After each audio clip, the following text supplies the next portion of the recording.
Shalom. Koholo Yahweh, Bahashem, Yahushai, Bahashem, Rahahakadash. Double honors to the apostles and elders of Great Millstone. Peace and salutations to the hopeful elect scattered throughout the four corners of the globe. My name is Barad Debal, coming to you from the GMS campus, Indianapolis. And to all those listening and learning, to you, I say Shalom, especially to you so-called blacks, Hispanics, and Native Indians that make up the 12 tribes of Israel. Today, as you can see in the front on the page, just another cautionary tale, part 4. And it's one of which, as you can see, Florida dad killed in front of son 1 after mistakenly accusing stranger of staring at girlfriend in Walgreens. So, of course, there's many spirits of vengeance. There's many things people have, dealing in, whether it be drugs, alcohol, anything that people are dealing to cope in this world. Xanax, if they blowing the herbs, right, smoking herbs, and in all facets, we go out into the world, and we are amongst, especially of those that be elect. You're going out into the world, and we're always are having death looming over us, as it tells us in Psalms 23. David, he says, "Yea, though I walk through the valley of the shadow of death." Okay, and he says, "We will fear no evil, because Yahweh Ba'Shem Yahushai, he guides us, by thy rod, thy staff," right? He keeps us stable. But the thing is that as we're out, we have to be mindful in how we conduct ourselves. And this is the reason of the cautionary tale. I'm going to read this story and then maybe pull out, some scriptures. I do have scriptures ready, set for it. But again, hopefully it's alarming, exhorting of some sort unto the body of true believers. And here we go. This is Florida dad killed in front of son 1 after mistakenly accusing stranger of staring at girlfriend in Walgreens. And so, of course, anytime a woman is in the mix or involved, there's always a situation that can arise. But we have to be more disciplined in basic things, as, if you have a female, of any sort, but especially if you have a female that's very attractive, you must understand that people will look. But in this particular case, you also don't want to make accusations and just assume that someone's looking at your girl also. And that's what it sounds like when I read this that came about. But in any case, I'll just read it and I'll pull these scriptures out at the end. It says, Florida dad celebrate his birthday was gunned down in front of his 1-year-old son during an argument with a stranger inside of Walgreens. It says Anthony Souvenir, and Salakia for this. Anthony Souvenir, 27, was inside of Miramar Pharmacy with his son and girlfriend when he accused 28-year-old Jamie Taylor of staring at his significant other. Taylor had been in the store for several minutes loading money to his cash app when Souvenir entered with his family just after 11:20 a.m. February 3rd.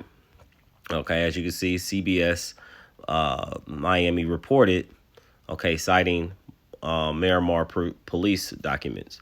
So this is the gentleman right here, Anthony. It says Souvenir allegedly thought Taylor was looking too hard at his girlfriend and confronted the stranger. The two talked for a moment before Souvenir walked away, only to mistake Taylor's phone call for a comment toward him. Police alleged. So now it's starting to escalate, you know. And so words were spoken, and now we continue on. He says, I'm not even blank, talking to you. I'm on the phone. As you can see, Souvenir's girlfriend overheard Taylor say, according to the police report. They began chirping at each other before the argument escalated when Souvenir noticed Taylor's gun. I see you got one. I got one too, the father allegedly said. See? So, again, we just have to be careful on how we walk and how we move. It just sounds like in this particular case, there's a Boondocks that talks about, if you get a chance to look up, it says called nigga moments. It's like two men, they bump into each other and they just get to talking crazy, and they talking crazy goes into gun violence. It says Taylor, threatened by the comments, pulled out his gun but didn't fire. It says he fired the fatal shot when Souvenir reached for his bag. Taylor later told police. After the shot, Taylor fled, turned himself in to the Myanmar police later in the day. Says he was arrested and charged with second degree murder and is being held without bail in the Broward County Jail, according to records viewed by the Post. Taylor told police he was threatened by Souvenir and believed he was going to be shot. Souvenir remained on the floor inside the store as his girlfriend called the police. He was pronounced dead at the nearby hospital. So I'm just going to continue just a little bit more. His mother remembered him as a good son with a big heart. He was an amazing father. He loved his son and had big dreams for him. I remember talking to him, and he was excited. He was for the future. He was excited for what he was for the future. Linda Souvenir. Souvenir's death is extra difficult for his parents since his mom was diagnosed with pancreatic cancer last year, putting a financial strain on the family. Now to hit with another devastating blow while still trying to recover emotionally, physically, mentally, and financially. Losing my son had made this recovery process difficult, the grieving mother wrote. And then here's another picture, as you can see. And then this is the last part. Souvenir's dad called the son's death a senseless killing and said people can fight without using guns. People have too many guns. You can fight, but don't use guns. Guns are weapons that kill people, he said. If you have a problem, call police. Yevis, Souvenir told the outlet. The older Souvenir says his son was celebrating his birthday Monday. So, that I got some scriptures I want to bring out. This is the book of Romans, chapter 12, verse 18. It says, if it be possible, as much as lieth in you, live peaceably with all men. So the Lord teaches us how we should conduct ourselves, and of course, being peaceably, right? This was a so-called black men, and there's nothing wrong with taking the low. There's nothing wrong with if a man looks at your girl, he ain't said anything, spoke anything, and he's not, he's not being threatened. You see he was on the money machine, adding money to his account. You just keep it moving. Or if it's something that you felt very uncomfortable by, it's okay to not allow pride to get in there in the position, and then, take your family out of there, right? Because it tells you pride goeth before the destruction and a haughty spirit before the fall. But it sounded as though that he had made some statements toward the gentleman. This is the book of Deuteronomy, chapter 28, verse 54, because we are under the curses.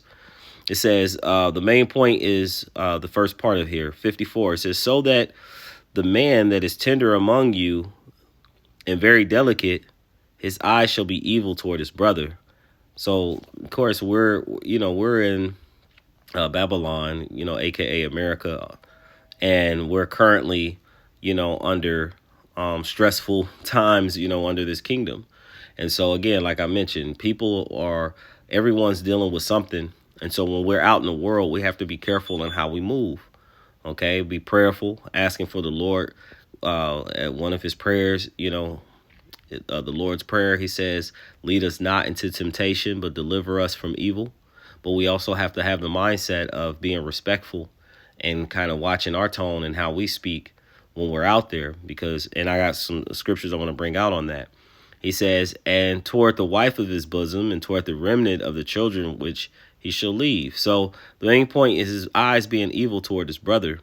This is the book of Proverbs, chapter 30, verse 33. It says, surely the churning of milk bringeth forth butter. So when you churn milk long enough and you grind it long enough, you bring forth a thicker substance, butter.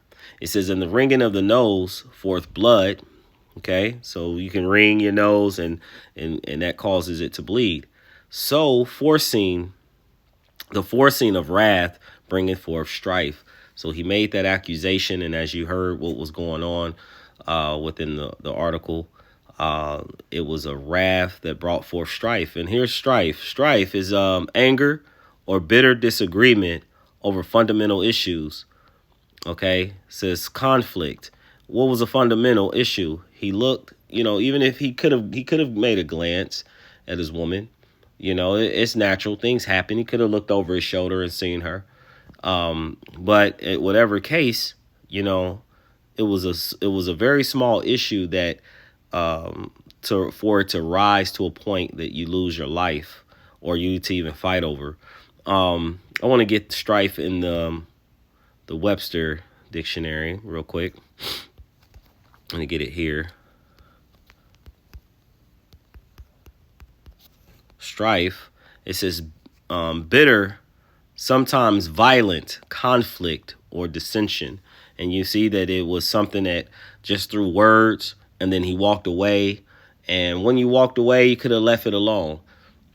Someone has to take the low, and, even the other brother could have made things, by saying, hey, I didn't look at her, or, and probably even left, right? But it brings forth dissension, right? Disagreement, right? So now there's this disagreement and it's this contention and quarreling, all right? Contentious. This is likely to cause disagreement or argument.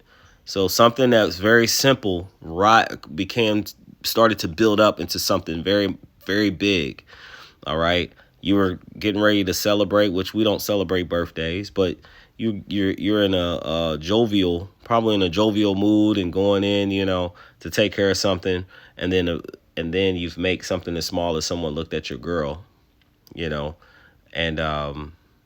that's a whole nother, that's a big thing as far as with Jake and their women. But this is the book of Proverbs, chapter 16, verse 32. It says, he that is slow to anger is better than the mighty. So there goes. He that is slow to anger is better than the mighty, and he that ruleth his spirit than he that taketh a city. So if you're slow to anger, scriptures tell you about, not allowing everything just to, you wearing all your emotions. We say wearing your emotions on your sleeve. Everything doesn't call for you to be angry and cause a conflict, because it could lead to your demise, right? And ruling over your spirit, okay? Just you feeling a certain kind of way, you got to be able to breathe through it and let certain things go, understanding the circumstances that you are, because it could have been worse. It could have been him and his child and his woman, that could have all been taken out, just because of this conflict. This is the book of James, chapter 5 and 6. It says, even so, the tongue is a little member, because he said, oh, you got a gun? He's like, I got one. And then he reached for his bag. See, all these things could lead to certain stuff in how you speak, right? He says, even so, the tongue, a little member, and boasteth great things. Behold, how great a matter a little fire kindleth. So that became a very great thing that happened. It says, the tongue is a fire, a world of iniquity. So is the tongue among our members, that it defileth the whole body, and setteth on fire the course of nature, and is set on fire of hell. So it can put you in a bad situation, and this is why this is cautionary. Here's the last scripture. This is the book of Sirach, chapter 26, and verse 6. It says, remember that thy end, and let enmity, which is, let's just get it real quick. It's like being an enemy, but we're going to enmity.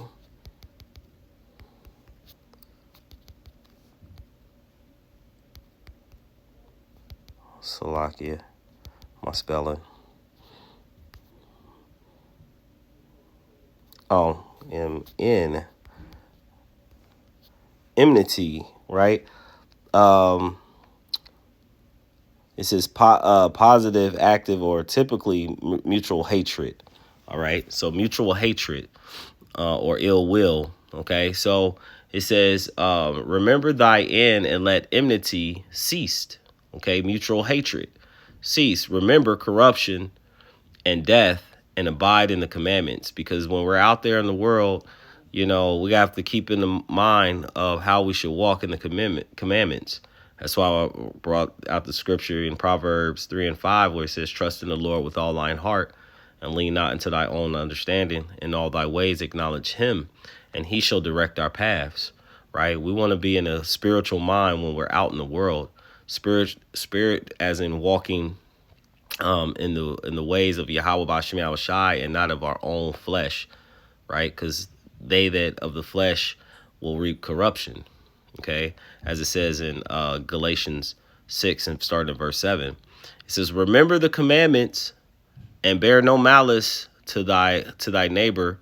Remember the covenant of the highest and weak and ignorance. So the brother could have, had the few words and just like let it go as well. Both of them could have found ways to just be like, you know what, and just left. Okay. It says abstain from strife, because even when the guy got on the phone, he turned around thinking whatever the conversation had something to do with him. So it was just the strife was just building that more contention. And thou shalt diminish thy sin. Abstain from strife. We talked about it and what it could lead to. He says, for a furious man will kindle strife. And that's what happened. He pulled out his gun and the conflict was on. Because, they tell you, and, at least I've heard in the world, he says, never pull it unless you're going to use it.